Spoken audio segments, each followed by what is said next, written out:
Hi, Reverend Brown again, and I'm talking to you again today about the 23rd Psalm. And I want to ask a question. Who do you invite to have dinner at your house? Who do you invite to be your guest at dinner?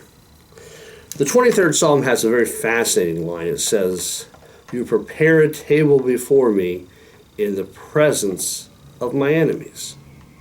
Now, that seems illogical, strange at best. You prepare a table before me in the presence of my enemies. Austin Bucciani is sitting across the table from me, and I'm going to answer this question for Austin even as I ask it. Austin, would you have dinner at your house? Do you invite friends or enemies?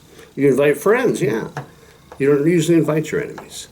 So why is this verse in the 23rd Psalm?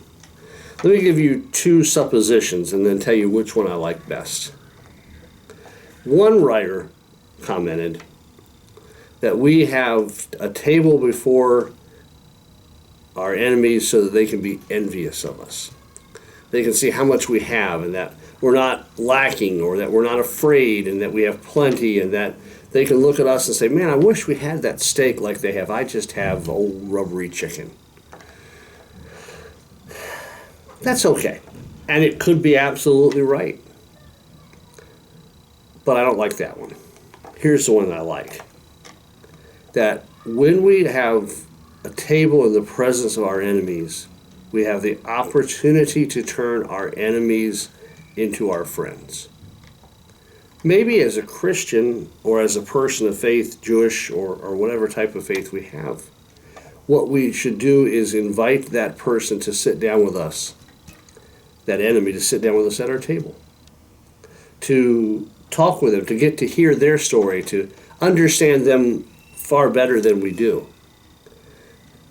You know, in the New Testament era, who you had dinner with, who you sat at table with, was a big deal. A lot of people got in trouble and got mad at Jesus because he ate with sinners and tax collectors and people of ill repute. But Jesus loved those people. Maybe the very intention of having a table in the presence of our enemies is that they no longer remain enemies. There's something about that I think that is in more keeping with the context of the psalm and the entire tenor of Scripture. That when we are there in the presence of God, God can so transform and change our relationships that people we thought were enemies become friends. And you know something about friends? You can never have too many of them. Most of all, we want to be a friend of God. God bless and have a great day.